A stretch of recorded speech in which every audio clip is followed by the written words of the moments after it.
우리나라 소비시장의 변화를 살펴보는 시간이죠. 트렌드 팔로우입니다. 서울대 소비자학과 한다희 박사와 함께합니다. 안녕하세요. 안녕하세요. 지난번에 그 트렌드 코리아 네. 2026이죠 이제. 네. 몇 가지 키워드를 정리를 해주셨는데 오늘부터는 하나하나 조금 더 깊이 있게 배워보려고 해요. 네. 휴먼 인 더 루프 들었는데 네. 역시나 용어가 좀 어렵더라고요. 네, 맞습니다. 인간이 뭘 반복한다는 거예요. 어떤 의미예요? 네, 말씀 주신 대로 이 휴먼 인더 루프가 좀 어려운데 이미 AI 시장에서 많이 사용되고 있는 용어라서 한번 알아두시면 굉장히 좋을 것 같아요. 아하. AI가 아무리 똑똑해도 결정적인 순간에는 반드시 인간이 개입해야 한다라는 이 업무 설계 철학을 의미하는 단어입니다. 여기서 루프는 업무의 시작부터 끝까지 이어지는 이 순환고리를 뜻하는데요. 이 순환고리에서 적어도 한 번은 인간이 끼어들어서 최종적으로 완성도를 높여야 한다라는 뜻입니다.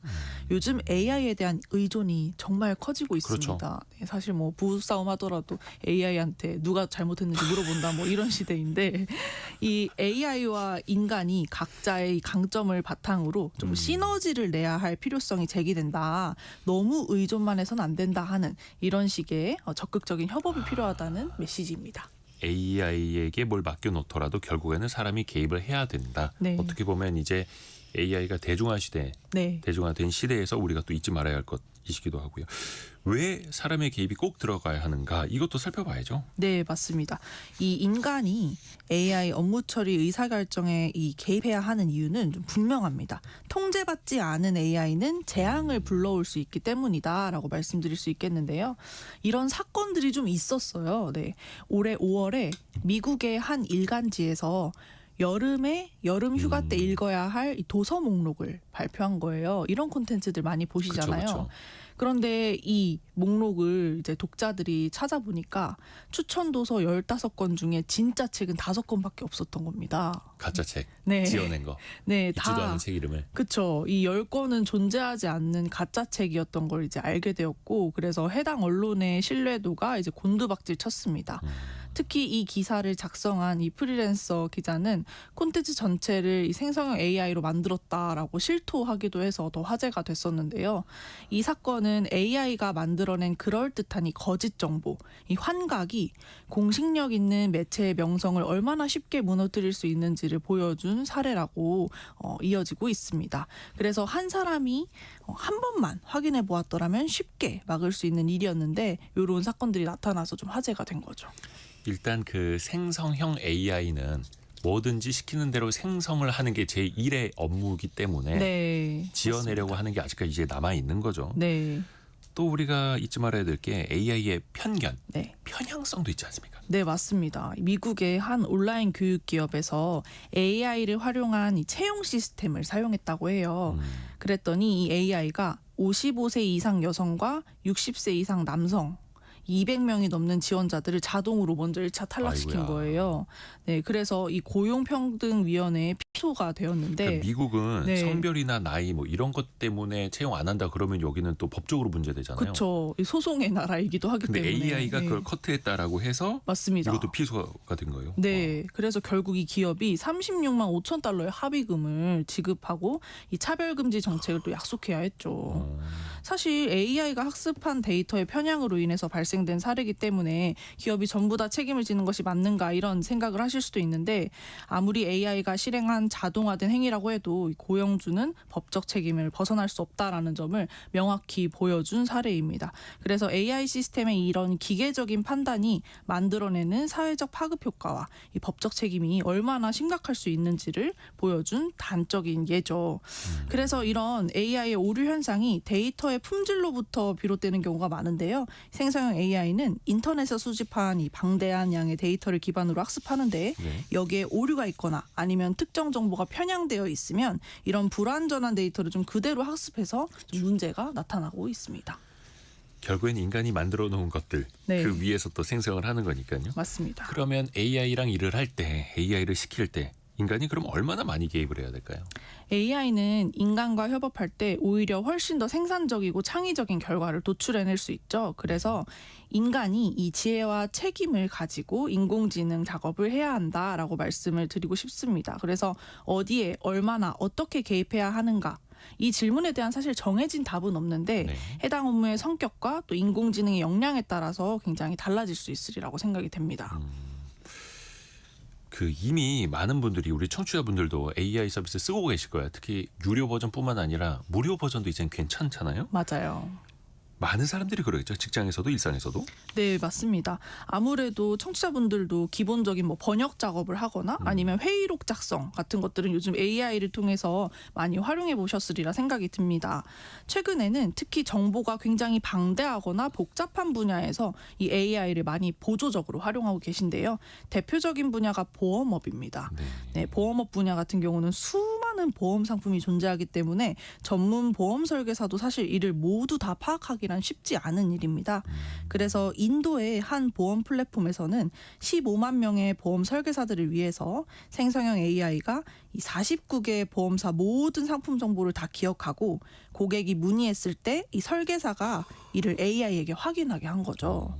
그래서 AI 시스템은 이 기업의 모든 보험 상품을 좀 자세하게 이해하고 있어서 설계사들의 어떤 질문에도 즉시 답변을 할 수 있는 장점이 있었는데요. 실제로 AI가 이 실제 보험 문서를 실시간으로 검색해서 참조하면서 정확한 답변을 제공하기 때문에 마치 수만 명의 보험 전문가가 24시간 대기를 하고 있는 것과 같은 효과를 냈다고 합니다. 사실 그 금융 상품 중에서도 보험 상품이 정말 어렵죠. 맞아요. 복잡하고 종류도 다르고 또 그 계약 내용 특약 하나하나 다 다르고 네, 보장해주는 그러니까 보험료와 보험금도 다 다르고. 맞습니다. 야, 이거를 AI 도움을 받을 수 있다. 그럼 훨씬 더 편리해지겠네요. 또 그 병원에서도 의료 분야에서도 AI 진짜 많이 쓰이잖아요, 이제. 네, 맞습니다. 요즘 의료 분야에서는 AI를 강력한 진단 보조 도구로 사용하고 있는데요. AI는 의료 영상, 예를 들면 뭐 엑스레이나 CT, MRI 이런 데이터들을 학습해서 인간의 눈이 놓치기 쉬운 이 미묘한 이상 지유를 빠르게 감지하는 역할을 한다고 합니다. 그래서 이런 진단 AI 이 진단 AI라고 부르는데 네. 이런 진단 AI는 의사의 강력한 보조 도구로서 진단의 속도와 정확도를 좀 비약적으로 높이는 그런 역할을 하고 있다고 합니다. 사진 판독 여기서부터 제일 많이 이제 쓰이는 거죠. 그쵸? 병원에서도. 네. 그러면 사람의 개입은 최소화하고 AI가 전적으로 주도하는 분야도 있을까요? 네, 최근에 등장하고 있습니다. AI 에이전트라는 개념이 대표적인데요. 이건 사용자의 복잡한 목표를 AI가 스스로 이해하고 그 목표를 달성하기 위해서 계획을 세워서 행동하는 다수의 자율적인 인공지능 서비스의 집합을 의미합니다. 그러니까 에이전트라는 것 자체가 비서인데 네, 맞아요. 네. 그러니까 비서가 알아서 다 해준다는 거죠. 네, 그래서 단순한 명령에 따라서만 움직이는 게 아니고 좀 스스로 생각하고 능동적으로 목표를 설정하고 계획해서 본인이 스스로 문제를 해결하는 게 이제 AI 에이전트의 특징입니다. 이 AI 에이전트가 인간을 대리해서 아직까지 직접 결정해주는 사례가 많진 않아요. 네. 그런데 속속 이러한 현상들이 좀 나타나는 추세인데요. 예컨대 금융투자 분야에서 좀 많이 나타나고 있는데 증권사들이 생성형 AI를 좀 접목해서 투자를 자문해준다든지 또 맞춤형 상품을 추천해준다든지 계좌를 진단해준다든지 이런 식으로 자동화를 또 하고 있고요. 또 일부 개인 투자자분들 중에서도 AI를 활용해서 자동 매매 프로그램 이런 것들을 짜기도 하면서 AI가 좀 투자를 주도하는 사례가 서서히 나타나고 있습니다. 그 자동 매매 프로그램 쓰는 사람들이 많을수록 네, 그 알고리즘 몇 퍼센트 이상 하락하면 손절을 네, 걸어놓은 사람이 많을수록 또 그럴 때 갑자기 막 폭락하기가 맞아요. 쉽죠. 네. 똑같은 알고리즘에서 똑같은 매도 물량이 막 쏟아지니까. 그 영화 아이언맨 보면은 그 자비스라고 하는 AI 비서 있잖아요. 네, 딱 그런 거 이제 막 사람들이 만들어서 또 쓰는 그런 시대가 된 거고요. 맞습니다.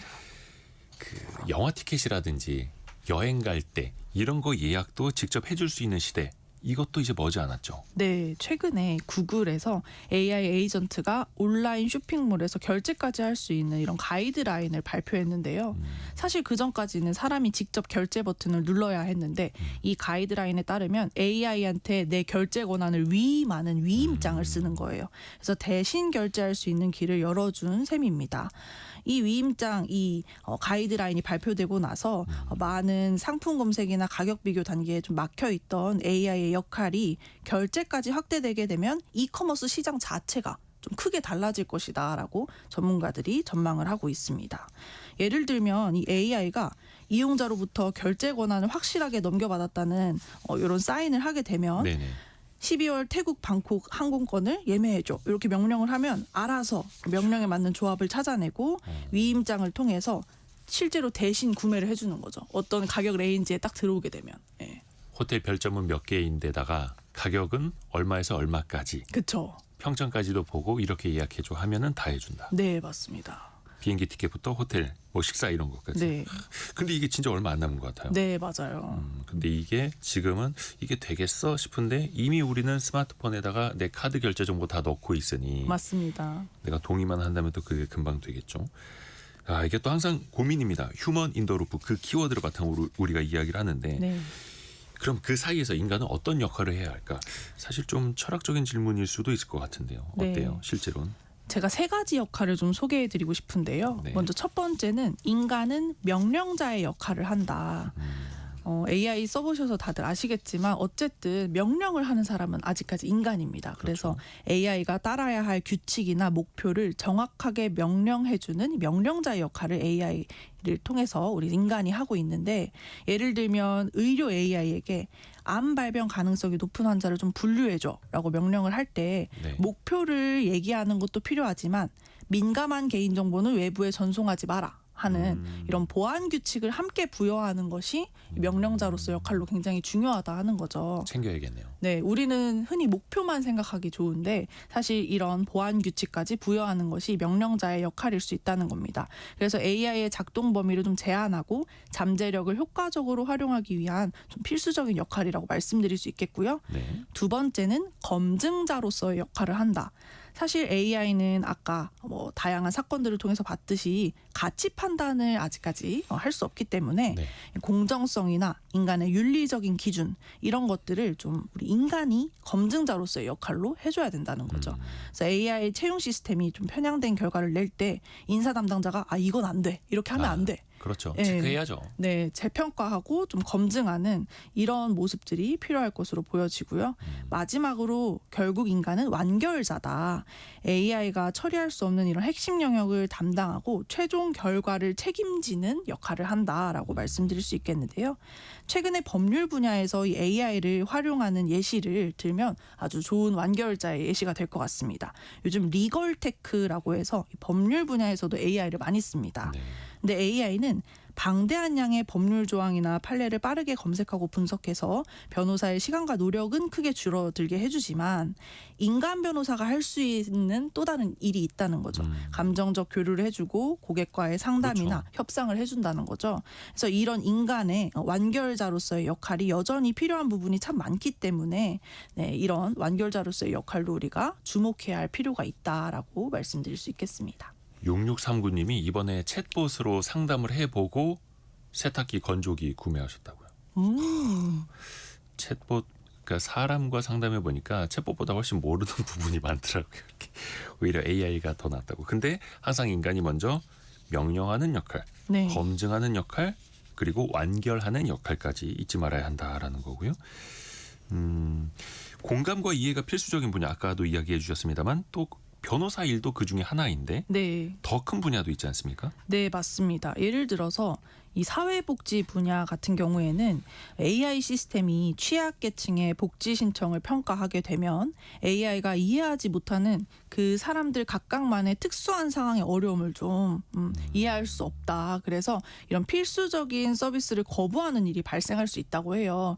그래서 사회복지 분야에서는 이 복지 혜택을 특히 결정할 때 개별적인 상황의 경중을 좀 수혜자 중심적으로 판단해 줄 것이 필요한데 AI가 너무 기계적으로 그냥 수치적으로 판단만 하게 되면 긴급한 구조를 필요로 하는 대상을 좀 누락시킬 우려들도 또 제기되고 있습니다. 그래서 AI의 효율성만을 너무 추구하다가 또 소중한 사회적 가치를 놓치지 않도록 인간의 통찰력으로 최종 결정을 완결하는 AI 모델이 필요할 것으로 보여집니다. AI를 또 안 쓸 수도 없고 쓰면서도 또 주도권을 놓치지 말아야 하는데 AI를 더 잘 활용할 수 있는 어떤 능력 같은 게 있을까요? 인간에게? 역설적이지만 인공지능이 발달할수록 결국에는 자기 업무에 대한 전문성이 훨씬 더 중요해지는 것 같아요. 저도 이제 학생들을 이제 수업하고 하면서 네. 좀 잘 알지 못하는 그런 초기 단계에서는 AI를 활용하는 것이 어쩌면 독이 될 수 있다 이런 얘기를 많이 하고 그렇죠, 있는데 그렇죠. 네, 실제로 재미있는 실험들이 있습니다.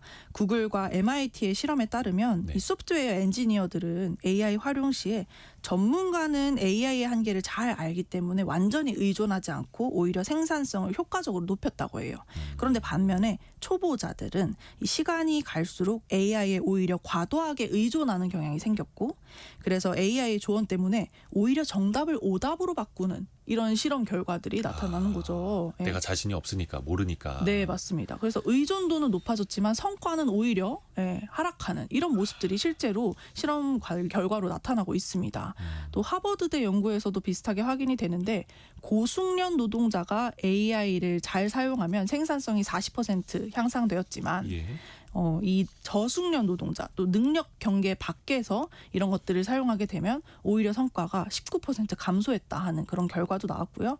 그래서 이런 결과들을 통해서 우리가 알 수 있는 것은 적절한 신뢰 수준을 갖기 위한 AI 역량 교육이 필수적이라는 사실입니다.